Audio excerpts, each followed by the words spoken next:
할렐루야, 반갑습니다.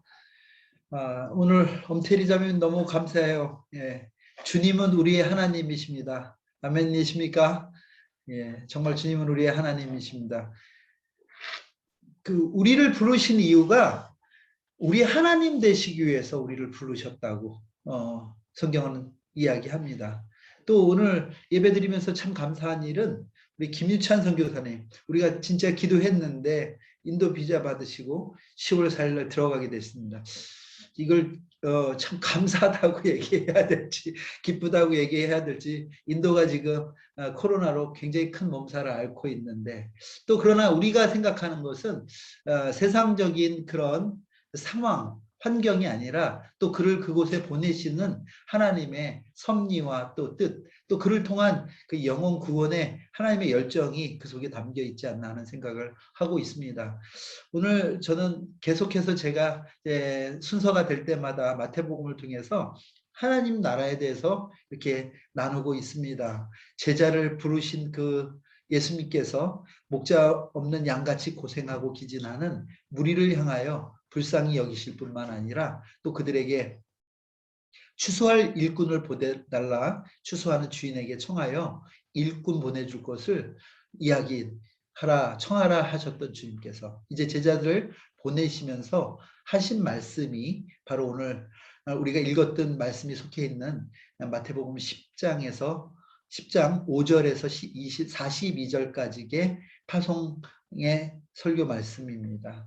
어떻게 보면 이 말씀은요, 세상을 향해 가는 제자들에게 주시는 제자들의 가이드라인이라고 할 수 있습니다. 사도, 즉 보내심을 받은 자들이 하나님의 위임된 권위를 가진 자들이 세상에 나가서 어떻게 살아야 될 것인가를 이야기하는 그런 말씀입니다. 하나님은 아들을 보내셨고요, 아들이신 예수님은 이제 제자를 보내시며 또 당부하신 그 당부의 말씀이기도 합니다.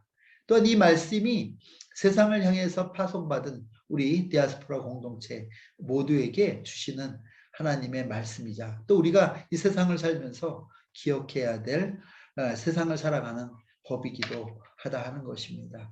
제가요, 지난 설교와 이제 이번 설교 그 사이에 있는 말씀을 우리가 전체적으로 보지는 않았는데, 이 파송의 말씀 가운데 10장에서 뭐뭐 하라 하는 이런 표현들이 굉장히 많이 반복적으로 나와요. 그걸 한번 제가 이렇게 쭉 뽑아왔는데, 오늘 말씀 전까지 10가지 정도가 있더라고요. 자, 우리 오늘 선생님 오셨습니다. 오늘도 너무 감사합니다. 설교자보다 중요하신 분인데, 선생님 마태복음 10장 6절 읽어주시겠습니까? 예. 오히려 이스라엘 집에 잃어버린 양에게로 가라. 예. 예수님께서는 잃어버린 양에게로 가라고 제자들에게 그들이 갈 곳을 얘기했는데, 물론 마태복음 28장 또 사도행전 1장 8절에서는 이제 부활하신 예수님께서는 그 지경을 이스라엘에 한정시키지 않으시고 그 지경을 모든 열방, 모든 민족, 또 사마리아 땅끝까지 이르러 증인되라고 하는 말씀으로 그 예수님 부활 이후에 그 지경이 확장된 것을 우리는 성경을 통해 볼 수 있습니다. 두 번째로 마태복음 10장 7절에 보면요, 읽어주시겠습니까? 가면서 전파하여 말하되 천국이 가까이 왔다 하고. 예, 이 파송받은 제자들이 해야 될 메시지를 한마디로 얘기합니다. 이 하나님의 나라, 즉 천국에 대해서 이야기하라, 전파하라 이야기하십니다. 그 다음에 10장 8절입니다. 병든 자를 고치며 죽은 자를 살리며 나병 환자를 깨끗하게 하며 귀신을 쫓아내되 너희가 거저 받았으니 거저 주라. 예, 이 얘기는 무슨 얘기냐면 거저 받았으니까 거저 주라. 즉 복음의 대가로, 사역의 대가를 요구하지 말라는 거예요. 이걸 왜 그랬을까요? 병 고쳐주고 거기에 대한 값을 받지 말라는 거예요. 귀신을 쫓아주고 거기에 대한 값을 받지 말라는 거예요. 이유는 뭐냐면 우리가 그 능력이 내 능력이 아니라 주님의 능력이 우리 가운데 위임된, 주님의 위임된 권위, 즉 주님의 것을 저희도 거저받았으니까 거저주라는 그런 말씀입니다. 자, 10장 9절 10절입니다. 너희 전대에 금이나 은이나 동을 가지지 말고 여행을 위하여 배낭이나 두벌 옷이나 신이나 지팡이를 가지지 말라. 이는 일꾼이 자기의 먹을 것 받는 것이 마땅함이라. 예, 이 얘기도 여러분 가지지 말라요. 참 불편하죠. 이 얘기가 많이 가질 것이다 이렇게 해야 되는데 가지지 말라. 무소유를 얘기하십니다. 왜 그러냐면 주인은 내가 가진 소유로 내 삶을 살아가는 걸 원치 않으세요. 일꾼은 주인이 책임져 주신다는 거예요. 그러니까 우리가 주님의 일꾼으로 나간다 하는 이 얘기는 우리가 가서 희생하고 고생하는 그게 아니라 주님의 책임 속에 산다 이 얘기를 말씀해 주시는 겁니다. 다시 10장 12절입니다. 또 그 집에 들어가면서 평안하기를 빌라. 예, 이 얘기도 세상이 주는 평안이 아니라 편안함, 컴포터블이 아니라 하나님이 다스리고 통치하시는 그 하늘로부터의 그 평안이 있기를 빌라는 거죠. 예, 이게 저희들이 가진 메시지다 하는 것입니다. 예, 10장 16절입니다. 보라, 내가 너희를 보냄이 양을 이리 가운데로 보냄과 같도다. 그러므로 너희는 뱀같이 지혜롭고 비둘기같이 순결하라. 예, 지혜롭고 순결하라 하는 얘기를 해요. 이 지혜의 근본이 하나님이시기 때문에 하나님을 의지하고 하나님 의지하는 마음으로 그 일들을 행하라 하고 얘기하십니다. 자, 그 다음에 10장 17절입니다. 사람들을 삼가라. 그들이 너희를 공회에 넘겨주겠고 그들의 회당에서 채찍질하리라. 예, 이 복음 전파에는 고난이 따른다 이렇게 얘기했어요. 우리는 많은 경우에 이런 메시지 많이 들었어요. 그 고난을 이기자 하는데 여러분 예수님도 고난을 이기지 않으셨어요. 고난을 당하셨어요. 고난이 우리에게 힘든 이유는 고난을 이기려고 하니까 힘들더라고요. 고난을 이기는 게 아니라 당하는 거다 하고 얘기하십니다. 10장 18절입니다. 또 너희가 나로 말미암아 총독들과 임금들 앞에 끌려가리니 이는 그들과 이방인들에게 증거가 되게 하려 하심이라.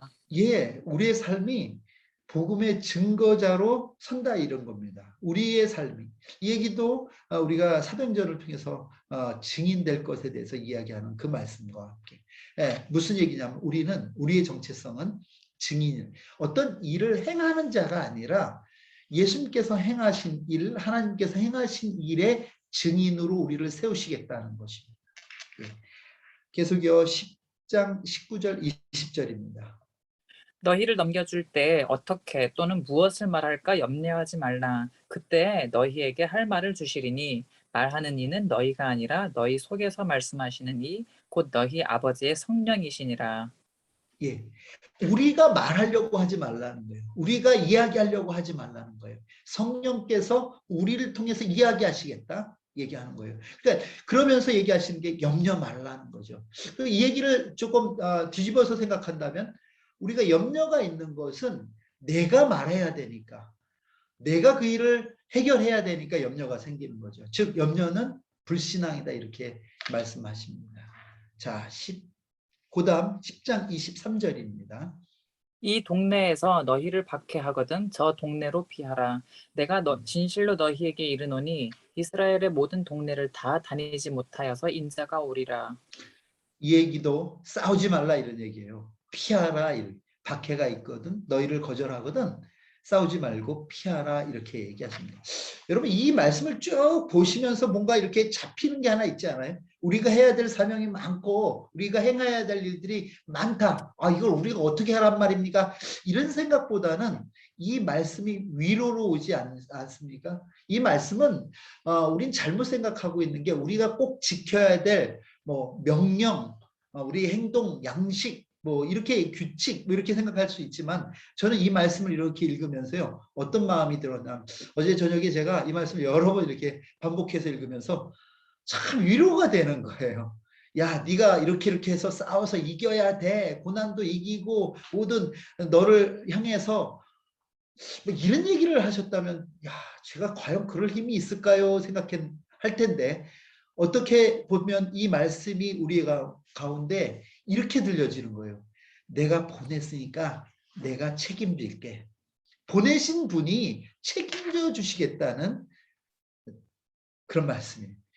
내가 보내심을 받았으니까 이제 살아내야 될 삶이 있다 이 얘기가 아니라 나를 보내신 이가 나의 모든 걸 다 아시고 또 나를 책임져 주시겠다는 약속을 우리에게 신신당부해 가면서 너네 걱정하지 않아도 돼 하는 위로로 우리에게 주신 말씀이라 하는 것입니다.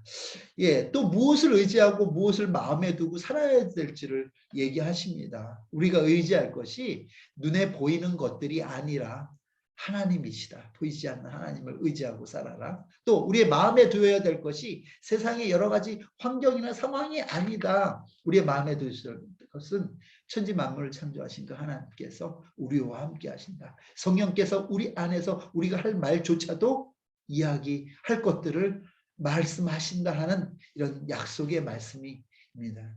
보내신 분이 우리의 삶과 사역을 통해서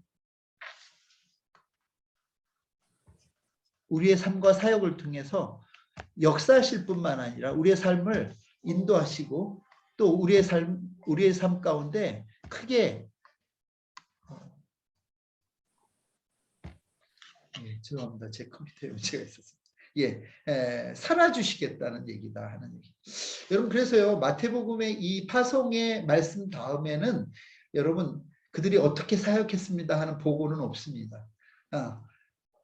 그런데 여러분 누가복음에 보면요 파송하시고 물론 누가복음의 파송은 70인을 파송하시고 돌아온 제자들에게 사역 보고를 하는 제자들의 말에 예수님이 이렇게 말씀하셔요. 누가복음 10장 20절을 좀 같이 보면요. 20절만 한번 읽어주시겠습니까? 그러나 귀신들이 너희에게 항복하는 것으로 기뻐하지 말고 너희 이름이 하늘에 기록된 것으로 기뻐하라 하시니라.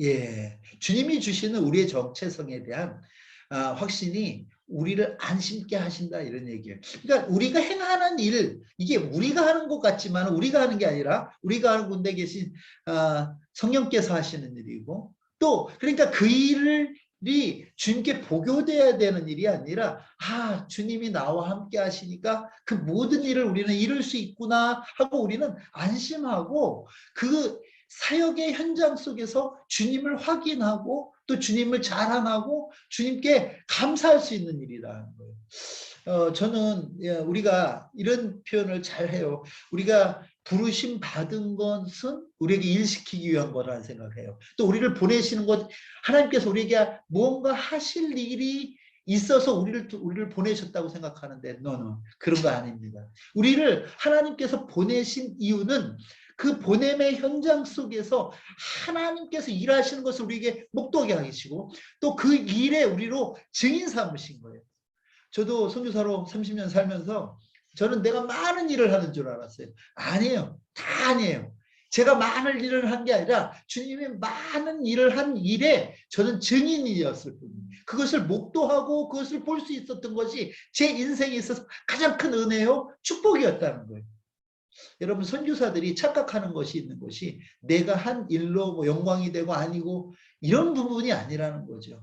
내가 한 일이 아니라 나를 통해서 그분이 드러나는 그 일을 통해서 내가 주님의 사람이라는 것에 대한 정체성이 쓰는 것이고요. 또 그것을 통해서 그것이 내 유익이에요. 내 삶에 주님이 이렇게 함께하고 계시다는 이것이 내 삶의 큰 축복이라는 것을 우리는 알습니다.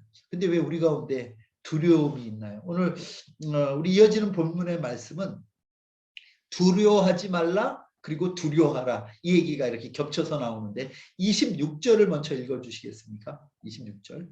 그런즉 그들을 두려워하지 말라. 감추인 것이 드러나지 않을 것이 없고 숨은 것이 알려지지 않을 것이 없느니라. 예, 이 얘기도 지금 제자들을 파송하시는 예수님의 말씀의 연결선상에서 계속되어지는 말입니다. 근데 그러니까 이 세상 속에 보내는 양을 이에게 보내는 그런 심정으로 예수님은 바라보시는 거죠. 무슨 얘기냐면 이리가 더 싸납잖아요. 양보다. 이리가 양을 잡아먹잖아요. 그러니까 양인 제자들은 그것이 두려울 수 있어요. 세상에 권력이 들어올 수도 있고 세상의 어떤 힘이나 세상의 여러 가지 상황 환경들이 그들에게 두려움을 가져올 수도 있어요.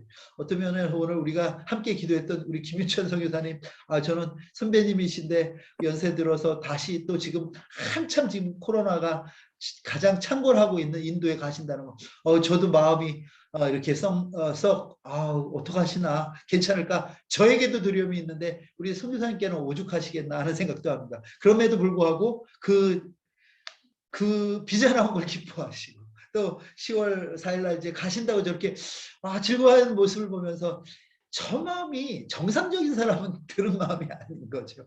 어떤 사람이 드는 마음이냐면 하나님의 위로가 있는 사람이 드는 마음인 줄 믿습니다. 근데 이 얘기는 무슨 얘기냐면 하나님께서 두려워하지 말라 하는 그 두려워하지 말라의 확신이 있는 사람이 그런 마음이 드는 거죠. 선교지를 향해 가지만 두려움이 아니라 담대함으로 나갈 수 있는 그 담대함의 출발이 어디서부터 시작되냐면 주님의 위로로부터 시작된다는 거예요. 우리 28절도 마저 읽어주시겠습니까?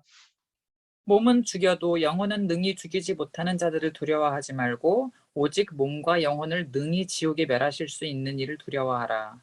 예, 우리가 두려워하지 말아야 될 것이 있다면 두려워해야 될 것이 있는데 바로 이것이 하나님을, 몸은 죽여도 영혼을 능히 죽이지 못하는 자를 두려워하지 말아요.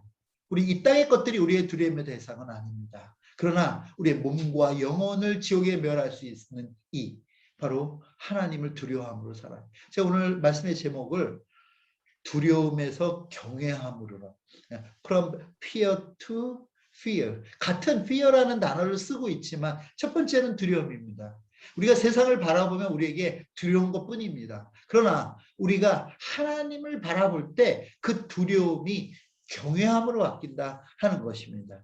여러분, 우리는 세상 바라보고 살아가는 자 아닙니다. 여러분, 이 세상 바라보고 살아가는 자들은 늘 그 사람 마음속에 두려움으로 그 인생이 두려움으로 점철될 수밖에 없습니다. 그러나 하나님 바라보고 살아가는 자는 이 경외함으로 이 땅을 살아갈 수 있다는 거예요. 그렇다면 인간이 두려움을 느끼는 그 본질적인 그 문제가 무엇일까 한번, 그 두려움의 원인은 무엇일까 생각해 보면 죄였다는 거예요. 여러분, 우리는 어떤 상황이 우리를 두렵게 할 거라고 생각합니다. 우리는 혹시 어떤 사람이 들어올 때도 있습니다. 근데 상황이나 사람이 두려움의 근거가 아니에요. 원인이 아니에요. 우리가 두려움을 느끼는 그 두려움은 바로 우리의 죄 때문에 두려워하더라 하는 거예요. 사단의 유혹에 넘어가 하나님과 같아지려고 했던 그 인간의 죄에 우리의 두려움이 기인해 있다는 것. 즉 하나님께 불순종하고 또 그 불순종함으로 인해서 우리 가운데 찾아왔던 죄와 죽음과 두려움이 우리를 억누르고 있다는 것을 여러분 기억하시기를 바랍니다. 즉 두려움은 인간 타락의 결과물이다, 이렇게 말씀드릴 수 있습니다. 오늘 저는 이 말씀을 통해서 여러분 가운데 있는 두려움이 나사렛 예수의 이름으로 사라지기를 주의 이름으로 축원합니다. 뿐만 아니라 이 두려움이 아니라 이제는 우리를 보호하실 뿐만 아니라 우리를 책임지시고 인도하시는 여호와 하나님에 대한 경외함으로 바뀌어지는 시간 되기를 주의 이름으로 축원합니다. 여러분, 하나님 아닌 다른 것에 시선을 두고 살았기 때문에 우리 가운데 생겨진 감정, 우리는 이 감정에 늘 속습니다. 이 감정이 바로 두려움이라는 감정입니다. 우리가 사는 이 세상의 모든 문제는 하나님 아닌 세상 바라보고 세상 의지했기 때문에 생기는 문제입니다. 그러나 창세기의 하나님의 창조는 그렇게 우리를 창조하지 않으셨어요.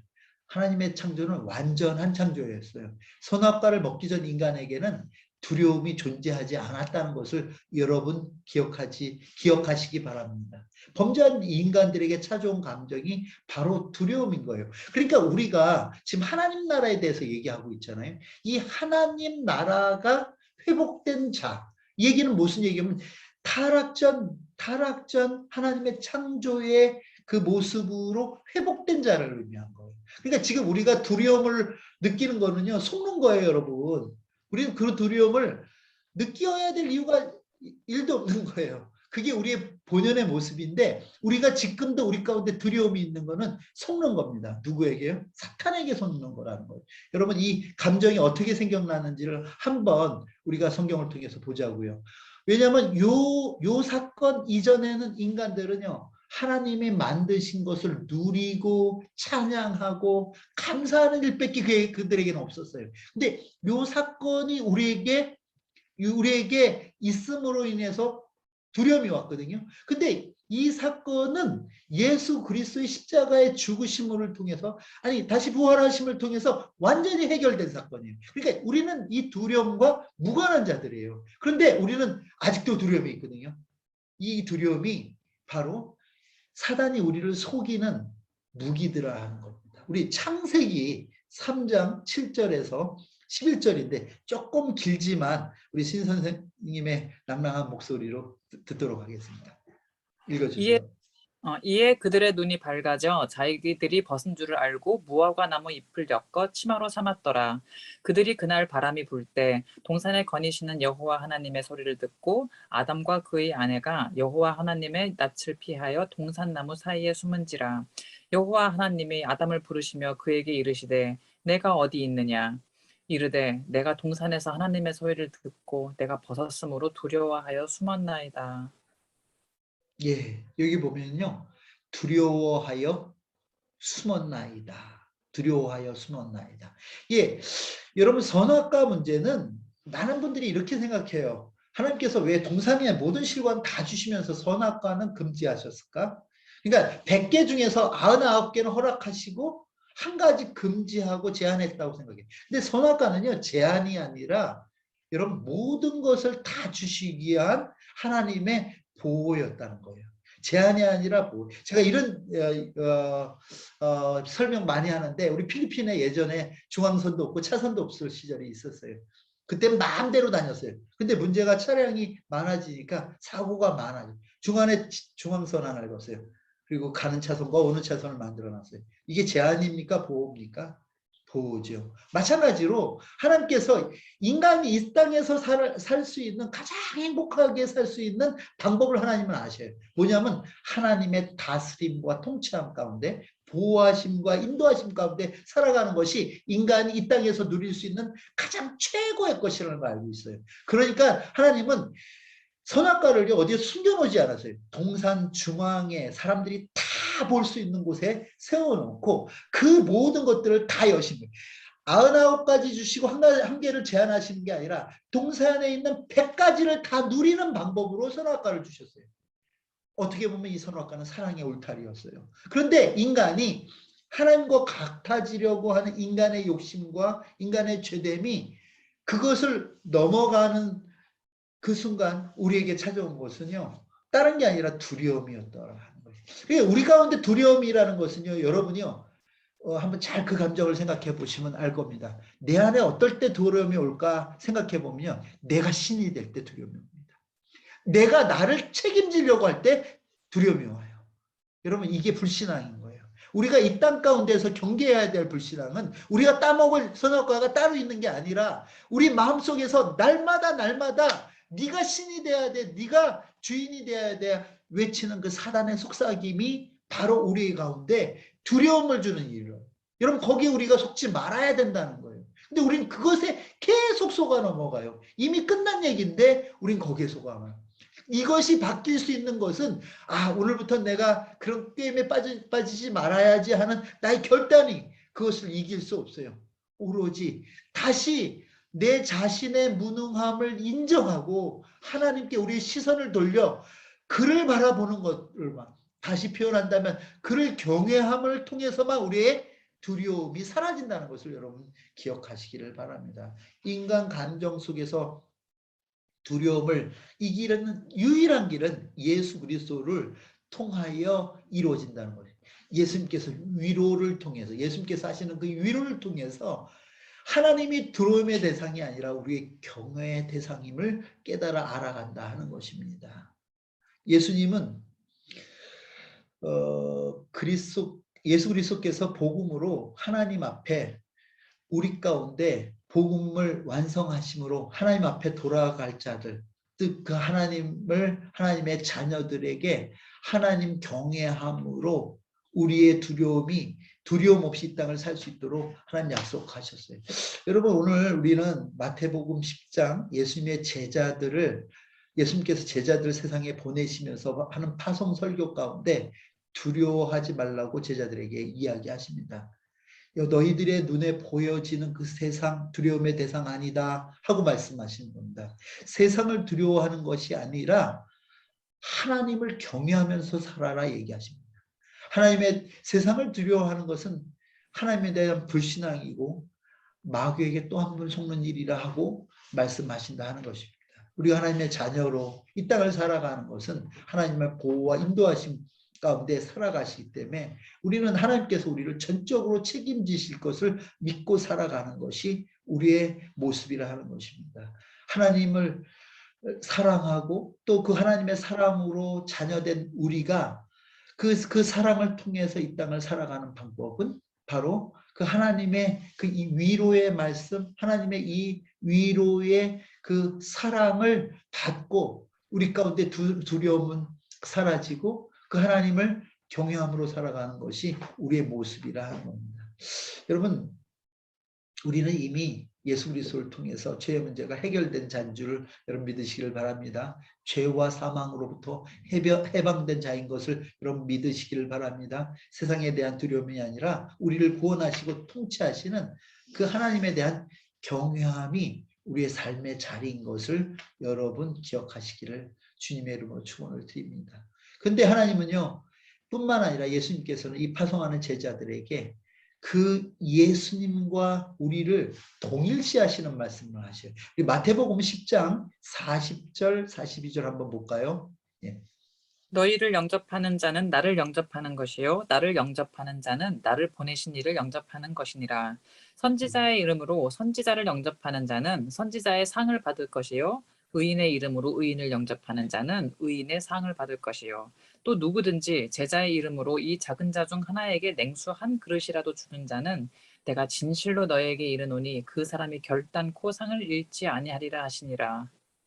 여러분 예수님께서는요 예수님의 권위를 예수님의 어설리티를 제자들에게 위임하셨어요. 그러니까 야 너 네가 가서 어떤 능력을 발휘해봐 이런 얘기가 아니라 내 능력 갖고 가 이렇게 얘기하시는 거예요. 그러니까 우리가 잊지 말아야 될 그 포인트는 뭐냐면 내가 능력의 종이 되어서 능력을 발휘하는 것이 우리 예수님께서 우리를 보내신 이유가 아니라는 거예요, 여러분. 그게 아니라 예수님은 우리를 보내시는데 예수님의 능력을 주어서 보내셔요.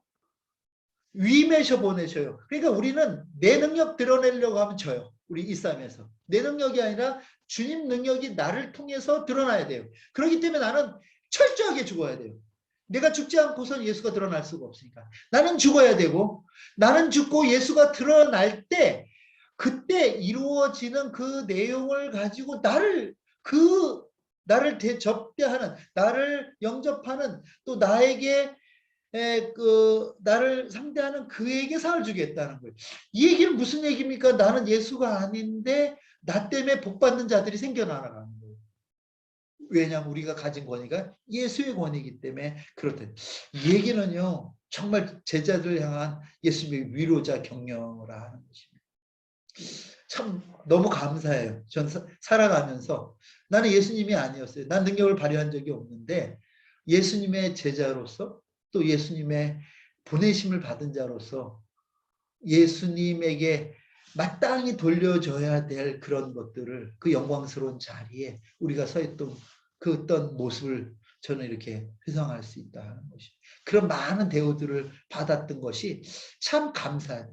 나는 아무리 생각해봐도 깜이 아닌데 난 아무리 생각해봐도 자격 없는 자인데 하나님께서 나를 통해서 많은 자들에게 은혜를 베푸실 뿐만 아니라 그 은혜 가운데 내가 살게 하셨다는 거예요. 여러분 이것은 보내심을 받은 자만이 느낄 수 있는 감정이에요. 여러분 아직 이 감정을 못 느끼신 분들은 빨리 선교지로 나가세요. 여러분 이 감정은 그 장소에서 그 장소를 지켰던 자들에게 하나님께서 주시는 보너스와 같은 그런 일들이 아닌가 하는 생각을 합니다. 이 얘기는 제가 간단히 추려서 얘기한다면 이런 얘기예요. 너희만 가는 것이 아니야. 내가 같이 갈 거야. 너희가 일하는 것이 아니야. 내가 일할 거야 하는 약속의 말씀입니다. 자, 이제 말씀을 맺겠습니다. 우리를 보내신 그분은요, 보내실 뿐만 아니라 우리와 함께 해주시고 우리를 책임져 주십니다. 그렇기 때문에 우리가 늘 기억해야 될 것은 보내심을 받은 자로서 보내신 분이 계시다는 것. 우리가 늘 바라봐야 될 것은 세상의 어려움이나 두려움이 아니라 그 보내신 분의 능력과 그분을 우리가 기억해야 된다는 것입니다. 여러분, 하나님을 경외할 때 비로소 우리는 세상을 초월하고 살 수 있습니다. 하나님 나라의 정체성을 가지고 살아갈 때 우리가 이 땅에 두 발을 대고 살지만 천국 백성으로 이 땅을 사는 줄을 믿습니다. 우리 주신 대신 주님께서 끝까지 책임져 주신다는 그 믿음이 우리로 하여금 두려움과 이 땅에서 염려 근심들이 늘 사라지게 하는 유일한 방법이라는 것을 여러분 기억하시길 바랍니다. 누가 하나님을 경외하는 자입니까? 바로 주님의 속죄와 위로를 받은 자입니다. 주님의 인도하심과 공급감 가운데 살아가는 자가 바로 하나님을 경외할 수 있는 자라 하는 것입니다. 여러분, 요한일서 4장 17절 18절 읽고 이제 말씀을 마칩니다. 요한일서 4장 17, 18절만 읽어주세요. 예. 이로써 사랑이 우리에게 온전히 이루어진 것은 우리로 심판 날에 담대함을 가지려 하려 함이니 주께서 그러하심과 같이 우리도 이 세상에서 그러하니라. 사랑 안에 두려움이 없고 온전한 사랑이 두려움을 내쫓나니 두려움에는 형벌이 있음이라. 두려워하는 자는 사랑 안에서 온전히 이루지 못하였느니라. 예. 19절 우리가 사랑함은 우리가 사랑함은 그가 먼저 우리를 사랑하셨습니다. 예. 여러분, 우리가 세상을 사랑할 수 있는 방법은요, 그 사랑 받았기 때문에 사랑할 수 있는 거예요. 내가 주님 사랑 모르고 주님 사랑 받지 않고 어떻게 우리가 세상을 사랑합니까? 내 의지로, 내 의로 사랑하려고 하니까 그 사랑해서 결과가 자기 의로 끝나는 거 아니겠습니까? 우리는 다시 사단의 속임에 빠지지 않기를 바랍니다. 우리가 세상을 두려워할 때 우리는 이 땅을 자유하게 살 수 없다는 것을 우리는 알고 있습니다.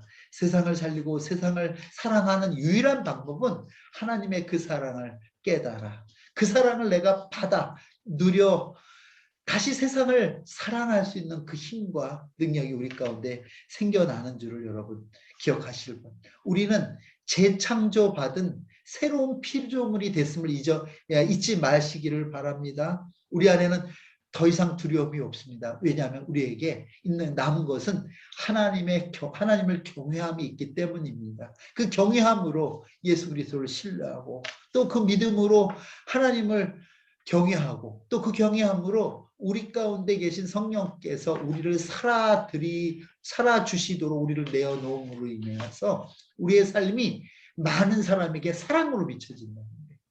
저는 그래서 사랑이 많은 사람이 못 돼요. 그런데 저에게 사랑을 느끼는 어떤 이들이 있어요. 근데 그들이 느끼는 그 사랑은 저의 것이 아니라 제 안에 계신 예수 그리스도께서 드러내어 보이신 성령께서 드러내어 보이신 사랑이라는 것입니다. 여러분, 우리가 오늘 우리 가운데 여러분 있었던 두려움이 있었습니까? 이 시간 사라지기를 바랍니다. 그 두려움이 이제 우리를 사랑하신 그 하나님의 사랑을 우리가 깨달아 알므로 그분을 경외함으로 바뀌어지기를 주의 이름으로 축원합니다. 이 시간 우리가 주신 말씀 생각하면서 함께 기도하도록 하겠습니다. 그렇습니다. 우리가 구원받은 자들인데도 불구하고 아직도 세상을 두려워하고 살았다면 용서하여 주시고 하나님 경외함으로 살아가게 하여 주시옵소서. 우리는 새로운 피조물입니다. 이 죄악된 세상 속에서 두려움을 갖고 살아가야 될 자가 아닙니다. 고백하시면서요. 하나님 경외함이 우리 가운데서 하나님의 사랑으로 다시 용서 숨치듯이 우리를 통해서 드러나게 해달라고 이 시간 주신 말씀 생각하면서 기도합니다. 다 같이 기도하겠습니다.